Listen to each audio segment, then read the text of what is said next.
नवीन वर्षाची सुरुवात झाली की पहिला सण येतो तो म्हणजे संक्रांत आणि संक्रांतीच्या आदल्या दिवशी असते ती म्हणजे भोगी. भोगीच्या दिवशी अनेक प्रकारच्या भाज्या वापरून एक भाजी बनवली जाते. त्याला भोगीची भाजी किंवा लेकुरवाळी भाजी असेही म्हणतात. त्याचसोबत हमखास बाजरीची भाकरीही बनवली जाते. तर आज आपण चमचमीत गावरान पद्धतीची अगदी सहज बनवता येईल अशी भोगीची भाजी आणि बाजरीची भाकरी कशी बनवायची ते पाहूयात. नमस्कार, सीमा मराठी किचनमध्ये तुमचे खूप खूप स्वागत. चला तर रेसिपीला सुरुवात करूया. भोगीची भाजी करण्यासाठी हे एवढं सगळं साहित्य लागतं. ते बघा आपण काय काय घेतलं ते मी तुम्हाला दाखवते. हे बघा, हे अर्धी वाटी मटारचे दाणे घेतलेले आहेत, सोलून घेतलेले आहेत हां. आणि त्याच्यानंतर ह्याच्या तुरीच्या शेंगा असतात ना, त्याचे तुरीच्या शेंगा घेऊन याचे दाणे सोलून घेतलेले आहेत हां. आणि हे आपले हरभऱ्याची जुडी आणून त्याचे काढून घेतलेले आहेत, याला आपण सोलाणेसुद्धा म्हणतो हां. आणि ह्या वाल्याच्या शेंगा त्या मी सोलून घेतलेल्या आहेत आणि त्याचे दाणे काढून घेतलेले आहेत हां. आणि हा घेवडा आहे, घेवड्याच्या शेंगा मी ह्या सोलून घेतलेल्या आहेत. आणि हे बघा, इथे हे शेंगदाणे घेतलेले आहेत हां. आणि हे बघा, ही बोरं घेतलेली आहेत हां. एवढं सगळं साहित्य घेतलेलं आहे हां. आणि इकडे बघा, ही 2 वांगी चिरून घेतलेली आहेत आणि पाण्यामध्ये ठेवलेली आहेत कारण काळी पडू नये म्हणून हां. आणि हा एक मोठा बटाटा चिरून घेतलेला आहे आणि त्याला सुद्धा पाण्यामध्ये ठेवलेला आहे. आणि हे बघा, हे उसाच्या खांड्या आहेत ते घेतलेले आहेत हां. आणि ही एक शेवग्याची शेंग कापून घेतलेली आहे, त्याच्या सालाविला वरच्या काढून तिला काढून घेतलेली आहे. इथे या सर्व भाज्या घेतलेल्या आहेत. आता फोडणीमध्ये काय काय टाकायचं ते मी दाखवते. आता फोडणीसाठी लागणारं साहित्य बघा, अर्धा चमचा जिरे, अर्धा चमचा मोहरी, 2-4 कढीपत्त्याची पानं, 2 लसणाच्या पाकळ्या आणि या 2 हिरव्या मिरच्या चिरून घेतलेल्या आहेत. हे 2 कांदे चिरून घेतलेले आहेत. हा एक टोमॅटो घेतलेला आहे. आणि मसाल्यांमध्ये बघा, हा लाल मसाला, हळद, गरम मसाला, धणा पावडर आणि चवीपुरता मीठ आणि हे थोडेसे पांढरे तीळ. आता ह्याच्यामध्ये तेल टाकलं. सर्वप्रथम तेल जरा जास्तच टाकायचं. तेल टाकलेलं आहे. आता याच्यामध्ये मी ही जिरे मोहरी टाकते. हे बघा, जिरे तडतडले, मोहरी पण तडतडली. ह्याच्यामध्ये टाकल्या लसणाच्या पाकळ्या, ह्याच्यामध्ये टाकला हा कढीपत्ता, ह्याच्यामध्ये टाकल्या 2-3 कापलेल्या मिरच्या. हे थोडंसं हलवलं.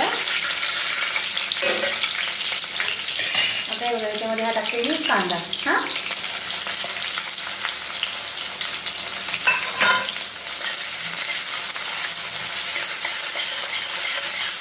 कांदा थोडासा गुलाबी रंगावर झाला की आता आपण ह्याच्यामध्ये हा बारीक चिरलेला टोमॅटो घालायचा आहे.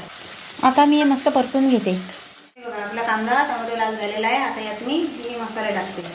ही हळद, ही 2 चमचे, 2 ते 3 चमचे धणा पावडर.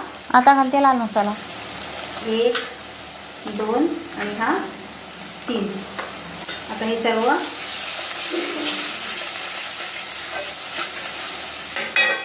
हलवून घेतलं. हे जरा व्यवस्थित असं हलवून घ्यायचं.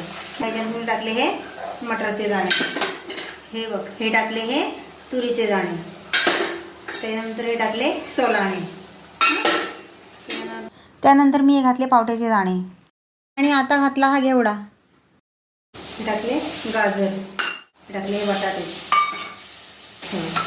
टाकली ही वांगी, नंतर टाकले ह्या शेवग्याच्या शेंगा.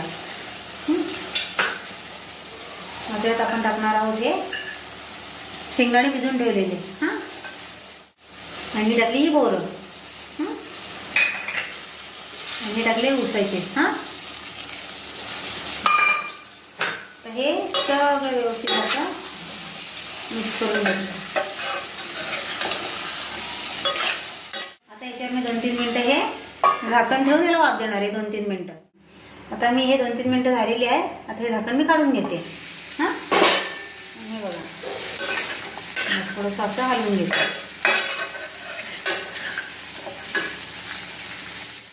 हे झालं का त्यात मी थोडासा गरम मसाला टाकते, हे थोडेसे पांढरे तीळ. आता सगळं मी हे मिक्स करून घेतलं. तेलपुरतं असं हे मिक्स टाकलं. हे पाणी टाकत आहे हां, शिजण्यापुरतं. परत एकदा आता याच्यावर आपण हे झाकण ठेवू आणि मस्तपैकी 15-20 मिनिटं शिजून द्यायची. आता हे झाकण काढून बघते मी. हां, आणि हे बघा कशी मस्तपैकी उकळी आलेली आहे ना. तर मी परत एकदा एक मस्तपैकी हलवून घेते. कशी मस्त रसरशीत शिजत आली बघितली. त्याला आपण हे असं हलवून बघूया आणि थोडंसं पाणी आटवून घेऊया. रसरशीत भाजी भोगीची तयार आहे. आता आपण बनवणार आहोत बाजरीची भाकरी आणि 4 भाकऱ्या बनवण्यासाठी मी हे घेतलं 2 वाट्या पीठ. आता एका तव्यामध्ये मी हे पाणी गरम करत ठेवलं आहे. ही भाकरी बनवताना उकड काढायची गरज नाही. पाण्याला मस्त उकळी आलेली आहे आणि हे उकळलेलं पाणी मी या पिठामध्ये टाकत आहे. हे गरम असल्यामुळे मी या कालत्याच्या साहाय्याने पीठ असं मिक्स करून घेतलं. आता हे थोडंफार थंड झालं आणि त्याला मी असं हाताने मळून घेतलं. आता हे पीठ मी गार पाण्याने मळून घेणार आहे. ही पद्धत वापरून तुम्ही एकदा हे असं पीठ मळून बघा. बाजरीच्या भाकरीला कधीच तडा जाणार नाही. अशा प्रकारे हे बाजरीचं पीठ मी मळून घेतलं आहे. आता याला मी 5-10 मिनिटं झाकून ठेवणार आहे. आता आपण भाकरी बनवायला सुरुवात करूया. त्यासाठी मी हा एवढा गोळा घेतला आहे आणि त्याला हाताच्या साहाय्याने गोल आकार देत आहे. आता एका पोलपाटावर मी हे थोडं पीठ भुरभुरून घेतलं आहे आणि हाताच्या साहाय्याने मी ही भाकरी अशी थापून घेत आहे. तुम्ही पाहू शकता की ती सहजतेने थापली जात आहे आणि या भाकरीला एकही तडा गेलेला नाही आहे. आपली भाकरी मस्त थापून झालेली आहे. भाकरी ना जास्त जाड बनवायची ना जास्त पातळ. आता ही भाकरी मी या गरम तव्यावर भाजून घेत आहे. आता या भाकरीला मी हाताच्या साहाय्याने एक साईडला पाणी लावून घेत आहे. या भाकरीवर मी थोडे तीळ लावले. तीळ लावल्यामुळे भाकरी जास्त खमंग लागते. भाकरीची एक बाजू शेकली आहे. आता मी भाकरीला पलटी मारत आहे. पलटी मारलेली बाजू जरा जास्त वेळ शेकू द्यायची. तुम्ही पाहू शकता ही भाकरी आपोआप फुगली आहे आणि तिला दाबायची अजिबात गरज लागली नाही. हे पहा, ही भाकरी मी दोन्ही बाजूने अगदी खरपूस भाजून घेतली आहे.